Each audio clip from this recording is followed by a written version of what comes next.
भाई बहनों को जय श्री कृष्ण, राधे राधे। सभी को होली की हार्दिक शुभकामनाएं। तो आज आपको फाल्गुन पूर्णिमा की कथा सुनाएंगे, व्रत की। तो जिसमें भगवान विष्णु के चौथे अवतार नरसिंह जी की कथा है और उन्हीं की ही पूजा की जाती है। तो आइए सुनते हैं इस कथा को। तो फाल्गुन मास का महीना जो है बहुत ही पवित्र और बहुत बड़ा महीना माना जाता है।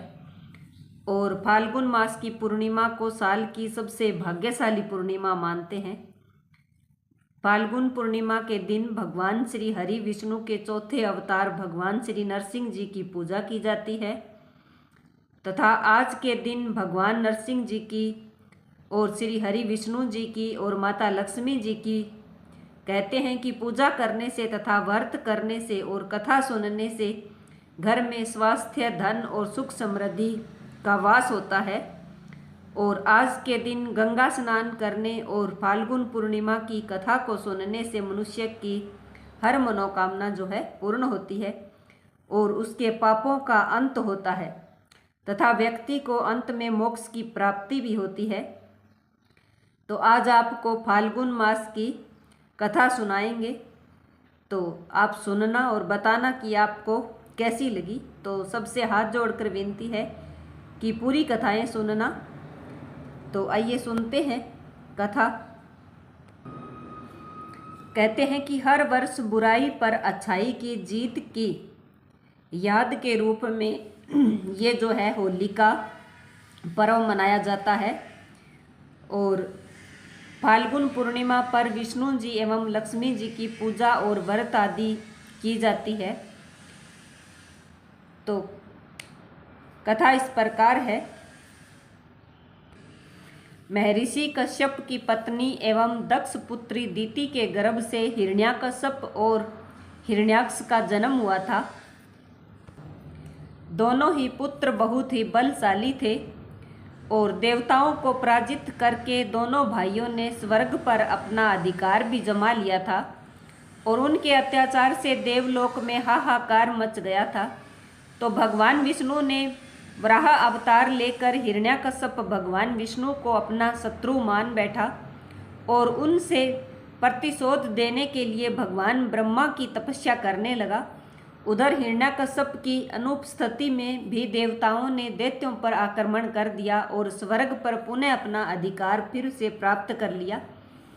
हिरण्याकश्यप की पत्नी कयाधु उस समय गर्भवती थी जिसे देवराज इंद्र ने बंदी बना लिया। वह कयाधु को लेकर अमरावती जा रहे थे, तभी मार्ग में उन्हें नारद जी मिल गए थे। तो नारद जी इंद्र के साथ कयाधु को देखकर बोले कि देवराज इंद्र, आप इसे कहाँ ले जा रहे हैं।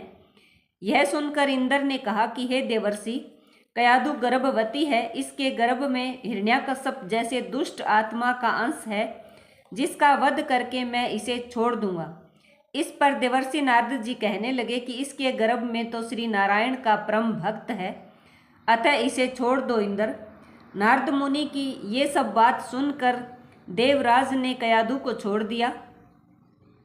देवर्षि नारद हिरण्याकश्यप की पत्नी को अपने आश्रम में ले आए और बोले कि बेटी, जब तक हिरण्याकश्यप की तपस्या पूरी नहीं हो जाती तुम निश्चित होकर यहाँ रह सकती हो। तब से कयाधु देवर्षि नारद के आश्रम में रहने लगी और उनके दिव्य प्रवचनों का रसपान भी करने लगी, जिसका गर्भ में पल रहे शिशु पर बहुत ही गहरा प्रभाव पड़ा था। जब समय आया तो कयाधु ने एक पुत्र को जन्म दिया जिसका नाम प्रहलाद रखा गया। इधर हिरण्याकश्यप की तपस्या जब पूरी हो गई तो ब्रह्मा जी ने प्रसन्न होकर उसे मनवांछित वरदान दे दिया, जिसके पश्चात वह अपने राज्य वापस लौट आया। कयाधु भी प्रहलाद को लेकर अपने पति के पास आ गई थी। प्रहलाद जब थोड़े बड़े हुए तो एक श्रेष्ठ गुरु के मार्गदर्शन में उनकी शिक्षा का प्रबंध किया गया। एक दिन जब हिरण्याकश्यप अपने समस्त मंत्रियों के साथ बैठे थे, तभी प्रहलाद अपने गुरु के साथ वहां पर आए और पिता की कृतज्ञता पूर्वक प्रणाम किया पिता को। यह देखकर हिरण्याकश्यप बहुत ही प्रसन्न हुआ और बोला कि बेटा प्रहलाद, तुमने अब तक की शिक्षा के दौरान कौन सी सबसे अच्छी बात सीखी है वो मुझे बताओ। तो यह सुनकर प्रहलाद ने कहा कि पिताजी, मैंने अब तक जो सबसे अच्छी बात सीखी है, शिक्षा ली है, वह यह है कि जो आदि मध्य और अंत से रहित अजन्मा है, इस जगत के पालनहार है, दीन दुखियों के स्वामी है, उन श्री हरि को मैं बार बार प्रणाम करता हूँ। यह बात सुनकर हिरण्यकश्यप बहुत ही क्रोध में आ गया और लाल पीला होकर तुरंत उठा।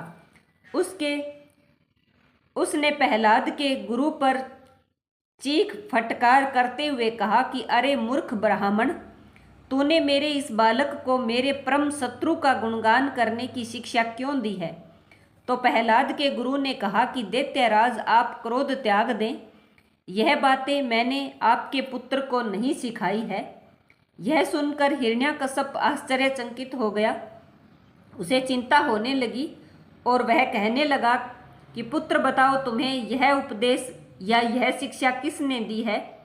तो प्रहलाद बोले कि हृदय में स्थित भगवान विष्णु ही तो संपूर्ण संसार के उपदेशक हैं, उनके अतिरिक्त कोई किसी को कुछ नहीं सिखा सकता। यह सुनकर हिरण्यकश्यप क्रोध से पागल हो उठा और बोला, अरे मूर्ख, मेरे सामने यह विष्णु कौन है? तू क्यों बार बार उस दुष्ट का मेरे सामने नाम ले रहा है?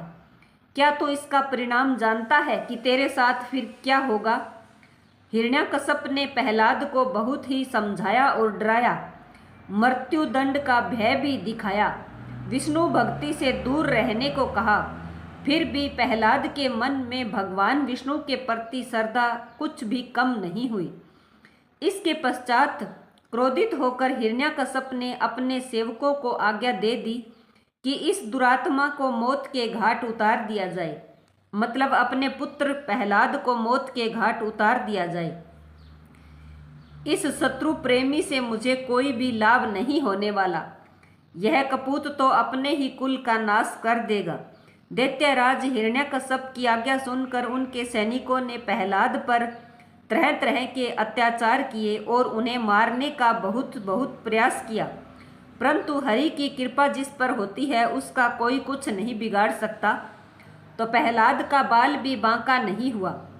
सब कुछ कर कर देख लिया, फिर भी सब असमर्थ रहे।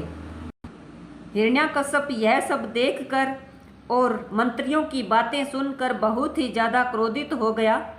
अंततः उसने अपनी बहन होलिका को बुलावा भेजा कि वह प्रहलाद को गोद में लेकर अग्नि में बैठ जाए, क्योंकि होलिका को भी यह वरदान मिला हुआ था कि अग्नि से उसे कोई हानि नहीं होने वाली।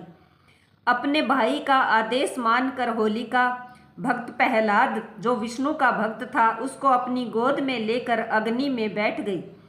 उस समय प्रहलाद हाथ जोड़कर आंखें बंद करके प्रभु के ध्यान में मगन हो गया और नारायण नारायण का जप करने लगा।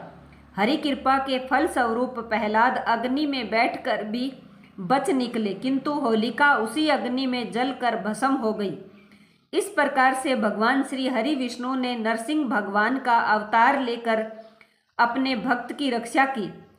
तो बोलिए जय श्री नारायण की जय हो। बोलिए नरसिंह अवतार की जय हो।